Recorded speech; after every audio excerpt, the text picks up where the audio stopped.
Ah, la célébrité. Paillettes, tapis rouge et parfois, bim, barreau. Oui, même les stars ne sont pas à l'abri de quelques dérapages dignes d'un scénario de film noir ou d'une série policière.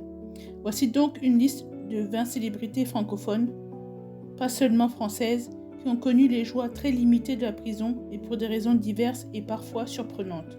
Prépare-toi, c'est du people, du politique, du sportif et du rocambolesque. Commençons avec Bertrand Cantat. C'est le leader charismatique du groupe Noir Désir. C'est un groupe de rock français très célèbre entre les années 80 et 2010. En 2003, il tue involontairement sa compagne, l'actrice Marie Trintignant, à Vilnius, qui se situe en Lituanie, après une violente dispute dans une chambre d'hôtel. Il est condamné à 8 ans de prison. Il en purgera 4 avant d'être libéré de façon anticipée en 2007. Cela amène à une carrière brisée, des polémiques interminables sur son retour dans la sphère publique et un débat toujours vif sur la séparation entre l'homme et l'artiste. L'affaire a bouleversé le monde culturel français, d'autant plus qu'elle touchait 2 figures emblématiques du rock et du cinéma. Continuons avec Joe Starr. Le fameux rappeur et acteur français a eu plusieurs démêlés avec la justice. Ceci est dû à des multiples affaires de violence comme des coups sur son ex, violence envers un singe, oui, et altercations avec des policiers. Il a eu plusieurs peines, dont des séjours en détention. Il a réussi à rebondir dans le cinéma, mais il reste surveillé de près. Oui, c'est vrai, il a été condamné pour avoir frappé un singe à la télé, et l'affaire a fait beaucoup de bruit, c'était en 2003. Poursuivons avec François Béranger. Il s'agit d'un auteur, compositeur, interprète libertaire français qui a eu une forte notoriété dans les années 1970. Ce chanteur engagé a été incarcéré en mai 1968 pour son militantisme politique, mais brièvement. Enchaînons avec Pierre Goldman. C'est le demi-frère de Jean-Jacques Goldman, célèbre auteur, interprète, compositeur français. C'était un militant d'extrême gauche, mais aussi écrivain. Il a été condamné pour des braquages, puis acquitté pour un double meurtre. Il a passé plusieurs années derrière les barreaux. Enchaînons avec Jacques Messrine. Le gangster célèbre, devenu une figure presque pop, s'est présenté comme une célébrité médiatique. Et il s'est évadé plusieurs fois, il a même écrit un livre en prison. Il est notamment connu pour des vols à main armée, enlèvements et évasions et son fort charisme médiatique. Il a été abattu en 1979. Ensuite, nous avons Gérard Depardieu.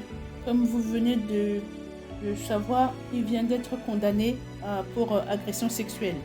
Et bien qu'il n'ait pas fait de prison longue, il a été placé en garde à vue à plusieurs fois pour ivresse, conduite en état d'ivresse, mais pas condamné à de la prison ferme. Donc pour le moment, on ne sait pas s'il va faire appel ou pas. Donc il faut suivre la chaîne et n'oubliez pas de vous abonner pour avoir plus d'infos. Après, nous avons Jean-Marc Morandini. Le fameux présentateur de télévision a été mis en examen pour corruption de mineurs, mais n'a pas été incarcéré. Il n'entre donc pas pleinement dans la liste, mais il est souvent cité dans des affaires judiciaires. Poursuivons avec Doudou Masta. C'est un rappeur et acteur français. Il a connu des ennuis judiciaires et a été incarcéré dans sa jeunesse, ce qu'il évoque dans ses œuvres. Enchaînons avec Harris. C'est un rappeur français qui a été incarcéré brièvement après sa bagarre à Orly, à l'aéroport d'Orly, avec l'autre rappeur Booba en 2018. Continuons avec un autre rappeur, Booba, le rappeur du 9-2, rappeur français. Il a été enfermé, était en détention provisoire à cause de son affaire avec Harris lors de leur rixe spectaculaire à Orly. Il faut savoir que c'est un rappeur ultra populaire, un businessman et un roi incontesté du clash sur le réseau. Il y a aussi une autre conséquence, c'est que cette baston a donné lieu à un procès et même à un combat de MMA, mais qui a été annulé parce que les deux rappeurs ne pouvaient pas se mettre d'accord. c'est du grand n'importe quoi comme on les aime. Il faut aussi savoir que bien avant cette affaire de Caris, Booba avait été aussi condamné à 4 ans de prison en 1997 pour le braquage d'un chauffeur de taxi. Et il a effectué 18 mois de prison et il est sorti en liberté conditionnelle. Continuons avec un autre rappeur français, et là du 9-4, Val-de-Marne, qui est aussi connu pour ses punchlines et ses clashs. En 2014, il frappe violemment un vendeur dans une boutique Uncut, qui est la marque de Booba, à Paris avec plusieurs complices. Il est condamné à 5 ans de prison, dont 2 fermes. Il purge sa peine, sort en semi-liberté, reprend la musique mais reste surveillé de près. Il faut savoir que pendant sa détention, ses fans réclamaient un album. Il en a sorti un peu après sa sortie. Comme quoi, même derrière les barreaux, le business continue. Mais ce n'est pas la seule affaire judiciaire qu'il a avec lui. On en dénombre plusieurs, comme en 2002, des tirs à l'arme à feu. Il a été condamné à 4 ans d'emprisonnement. En 2007, il s'est battu avec un autre rappeur, MC Jean Gabin. Et en 2007, il a menacé son petit frère avec une arme. Ensuite, nous avons Tony Vérel. C'est un ancien attaquant de l'équipe de France, figure du football dans les années 90. En 2011, à la sortie d'une boîte de nuit, il tire avec ses frères sur les vigiles d'un club à Nancy après une altercation. Il prend 5 ans de prison, dont 2 fermes, et s'est prononcé en 2022. Comme sa carrière est déjà derrière lui, il n'y a que son image qui a été écornée. Comme d'habitude, il nie avoir tiré et accuse ses frères. Genre ambiance Dallas version Lorraine. Après, on a Mamadou Sakho. C'est un footballeur international français qui évolue au poste de défenseur. Il n'a pas fait de la prison, mais il a été mis en cause dans des affaires de dopage. Injustement, selon lui, il n'a pas été incarcéré, mais il est souvent confondu avec d'autres personnes. Ensuite, nous avons Jean-Luc Lahaye. C'est un chanteur à succès dans les années 80 avec des tubes comme Papa Chanteur. Il a été plusieurs fois mis en examen pour corruption de mineurs et relations sexuelles avec mineurs. En 2021, il est placé en détention provisoire dans le cadre d'une enquête élargie. Et il a passé plusieurs mois en prison avant d'être libéré sur contrôle judiciaire. Le procès est toujours en cours en 2025, mais il a déjà eu affaire à la justice dans les années précédentes avec plusieurs condamnations avec sursis notamment. Donc derrière l'image d'icône populaire un peu kitsch des années 80, se cachait un passé judiciaire trouble, souvent minimisé, jusqu'à ce que les affaires explosent publiquement. Maintenant, son image publique est complètement ternie, les concerts sont annulés et il y a une chute brutale dans l'opinion. Enchaînons avec Jacques Chirac. Comme vous le connaissez tous, c'est le président français. Il a été condamné en 2011 pour détournement de fonds publics. C'était des emplois fictifs à la mairie de Paris. Mais il n'a jamais été incarcéré. Il a été le premier président condamné, mais avec sursis.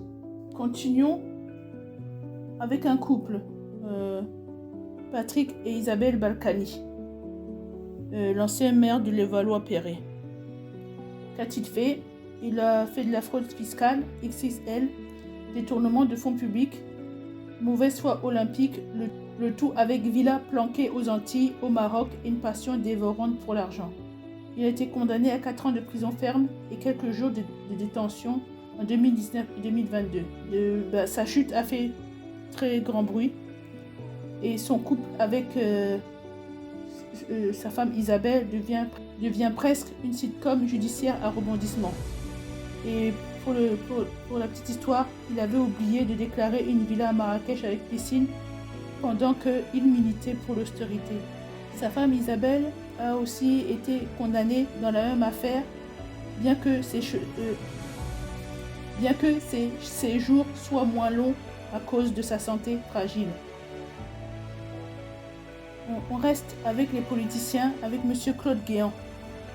qui était ancien ministre de l'Intérieur sous Nicolas Sarkozy.